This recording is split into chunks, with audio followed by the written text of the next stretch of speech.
Aujourd'hui, nous allons parler de Surat al-Baqarah en réponse à une question qui m'est parvenue dans les commentaires.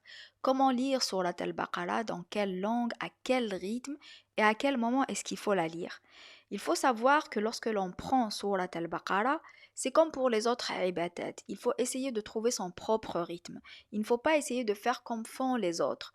Mais pour définir ce rythme qui sera individuel à toi, tu auras besoin de deux éléments: l'effort et la sensation de confort et de bien-être dans ta ibada, dans ta relation avec Dieu. C'est-à-dire que lorsque je vais vers Dieu avec Surat al-Baqarah ou bien avec les autres ibadat, je dois être dans un certain ijtihad parce que Dieu nous dit, ceux qui font l'effort dans notre direction, nous allons les guider vers nous.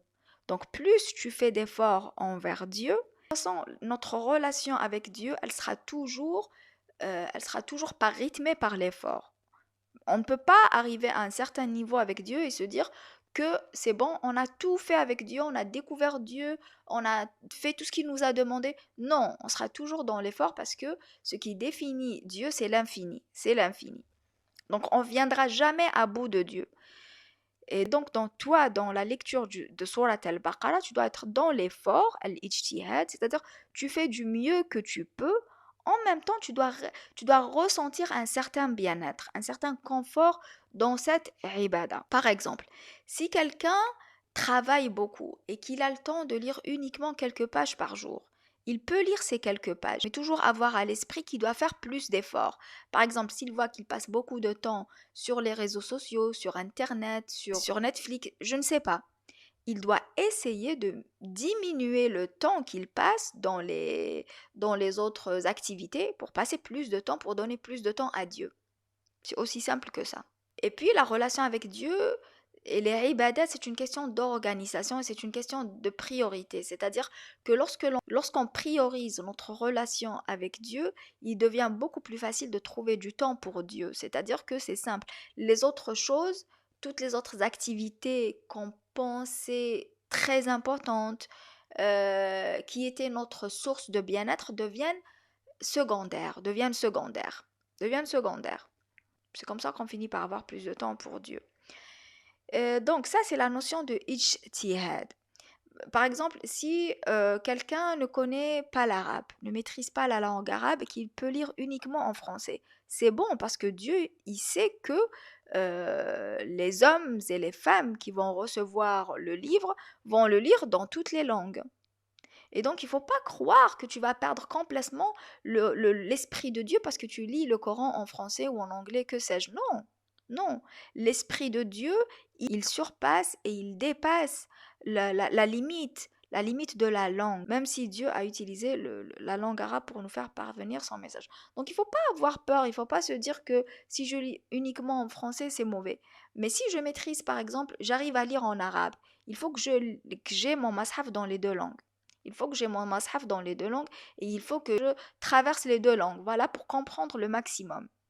Pour comprendre le maximum, par exemple, prendre un mashaf avec des interprétations, avec un dictionnaire intégré. Voilà, tout ça, ça rentre dans al-ijtihad. Tout ça, ça rentre dans al-ijtihad. Maintenant, quelqu'un pourrait me dire, oui, mais tout le monde dit qu'il faut lire le Coran en langue arabe. Qu'est-ce que je vais lui répondre? Il y a dans le Coran, il y a la langue de Dieu. La langue arabe que Dieu utilise dans le Coran, c'est pas la langue de la littérature, c'est pas la langue de Monsieur Tout-le-Monde, c'est pas la langue des shuhara, du poète, comme Dieu le dit dans le Coran. Non, c'est sa propre langue à lui. C'est son langage à lui. Sauf qu'il a pris la forme de la langue arabe connue dans la péninsule arabique. J'espère que vous m'avez suivi. Donc, je vais retrouver l'Esprit de Dieu si je lis en arabe, et bien plus, parce qu'il faut savoir que la langue arabe, dans l'absolu, elle a sa particularité, elle a sa richesse, elle a son esthétique, qui va m'apporter plus donc, quand je lis le Coran en arabe. D'accord? Quand je dis l'Esprit de Dieu dans la langue arabe, qu'est-ce que je veux dire? Je veux dire, par exemple, quand on lit la langue arabe, parfois les versets, ils ne respectent pas les codes, les règles, la syntaxe de la langue arabe. Seulement, à aucun moment, j'ai l'impression qu'il y a un problème de compréhension. j'utiliserai la même syntaxe utilisée dans le Coran pour écrire quelque chose, pour faire de la littérature, ça sonnera faux. Mais dans le Coran, même si le code de la syntaxe n'est pas respecté, le sens n'est pas altéré. C'est ça ce que je veux dire quand je dis que la langue arabe du Coran, c'est la langue de Dieu. Il y a l'esprit de Dieu dans cette langue arabe du Coran. Et c'est pour ça que la sonorité est très très belle. La sonorité est très très belle, même si, voilà, tous les codes de la langue arabe ne sont pas toujours respectés. Et c'est Dieu qui a voulu les choses ainsi, pour qu'on ne vienne pas le copier et dire ça c'est le Coran. Non, non, non. Deuxièmement, la langue, à quel rythme je dois lire Surat al-Baqarah? Est-ce que je dois lire tous les jours Surat al-Baqarah? Pour ceux qui le peuvent, oui. Pour ceux qui le peuvent, oui. Parce que on ressent un certain bien-être en la lisant tous les jours. Pour ceux qui ne peuvent pas, on va pas perdre parce qu'on n'a pas lu Surat al-Baqarah tous les jours. Hmm? Mais dans le même temps, on doit être dans l'obéissance à Dieu. C'est-à-dire que si quelqu'un lit Surat al-Baqarah, lit quelques versets de Surat al-Baqarah et que le reste du temps, il fait des ma'asi, c'est pas, il sera pas bien. Il sera pas bien dans sa relation avec Dieu. Pareil pour celui qui lit Surat al-Baqarah tous les jours. Mais il faut savoir que lorsqu'on lit Surat al-Baqarah tous les jours, ça nous rapproche beaucoup plus de Dieu. Ça nous aide à être dans l'obéissance. Et c'est pour ça qu'elle est importante. C'est-à-dire qu'elle te programme de l'intérieur, Surat al-Baqarah. Elle te programme de l'intérieur. Il faut mettre Surat al-Baqarah dans ta relation globale avec Dieu. Qu'est-ce que tu fais le reste du temps quand tu lis pas Surat al-Baqarah? Est-ce que tu fais ton dhikr? Est-ce que tu fais ta salade? Est-ce que tu es bon avec les gens? Est-ce que tu es honnête avec les gens? Est-ce que tu aides les gens? Est-ce que tu fais al-amal as-salih qui est très important? Est-ce que, je sais pas, est-ce que tu aides tes parents? Est-ce que, beaucoup, beaucoup, beaucoup, tellement bon. Est-ce que tu es bon, tout simplement? Est-ce que tu es bon? Est-ce que tu es une bonne personne? Parce que le prophète sallallahu alayhi wa sallam, il avait une particularité, c'est il avait un khuluq azim. Dieu lui dit, wa innaka ala khuluqin azim. C'est ce que lui dit Dieu. Il lui dit, tu as une morale impeccable. Il lui dit, tu as un comportement impeccable. Et c'est ça qu'on doit chercher dans notre vie. C'est-à-dire que les ibadat, elles doivent produire en nous un comportement impeccable. Si les ibadat ne produisent pas en moi un bon comportement, c'est qu'il y a quelque chose qui ne va pas. Donc l'idée, c'est pas de lire que sur la Al-Baqarah tous les jours, ou d'aller se prendre en photo devant la Kaaba, c'est pas ça. C'est pas ça la relation à Dieu. C'est pas d'aller 5 fois par jour à la mosquée, c'est pas ça. Il faut que mes ibadat, elles se traduisent dans ma morale, dans mon comportement, avec tout le monde, quel qu'il soit. D'accord? Et c'est ça être salafiste. C'est faire comme faisait le prophète. Mais faire comme faisait le prophète dans le Coran. Dans le Coran. Le troisième point maintenant, à quel moment est-ce qu'il faut lire Surat al-Baqarah? Alors le meilleur moment pour lire Surat al-Baqarah, c'est la nuit. C'est la nuit. Parce que Dieu nous le dit, hein, nous le dit dans le Coran, dans Surat al-Muzammil, il le dit. Qu'est-ce qu'il dit au prophète? Il lui dit قُمِ اللَّيْلَ إِلَّا قَلِيلًا. Lève-toi pour prier toute la nuit. Ici, ils ont traduit excepté une petite partie. Non, lève-toi la nuit, une petite partie de la nuit. Voilà, c'est ça. Lève-toi la nuit pour prier, une petite partie de la nuit. Puis qu'est-ce qu'il lui dit? La moitié de la nuit ou un peu moins de la moitié. Il lui donne le choix. Il lui rajoute encore plus de choix.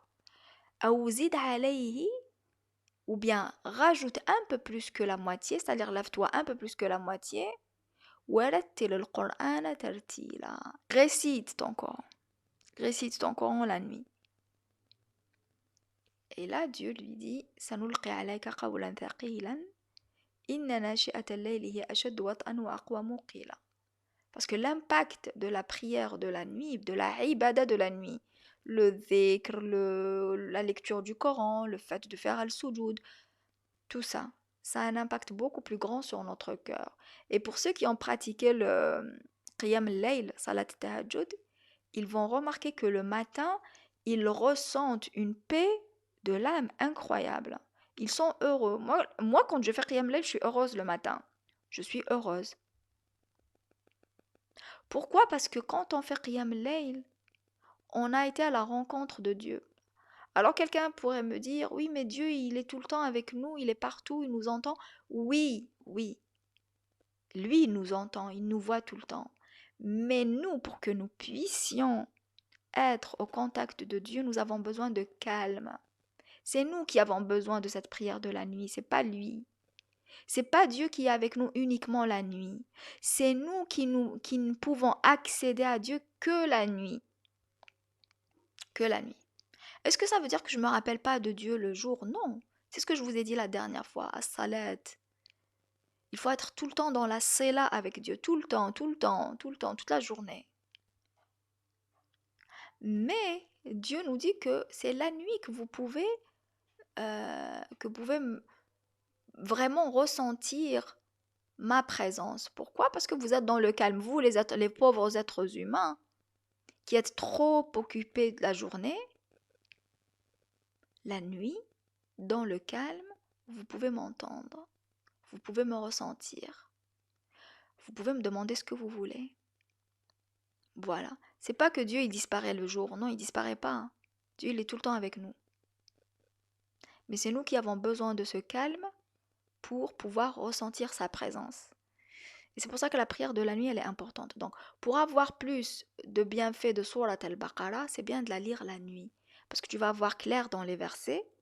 Et elle, tous les effets dont je vous ai parlé dans le podcast de Surat al-Baqarah que vous pouvez réécouter ou revoir, vous allez, ça sera amplifié si vous lisez Surat al-Baqarah la nuit. Même si vous ne la lisez pas entièrement. Donc, 3 éléments à retenir. Trouver son rythme avec Dieu, qui doit être défini par l'effort et la sensation de bien-être avec Dieu. Lire Surat al-Baqarah en français et en arabe, si on peut. Et puis lire Surat al-Baqarah la nuit, pour avoir un meilleur rendement. Voilà pour la lecture de Surat al-Baqarah. Je vous dis de liker, de vous abonner et de m'attendre dans le podcast prochain, de laisser vos questions, vos commentaires, vos suggestions et de m'attendre dans le podcast prochain. À très bientôt.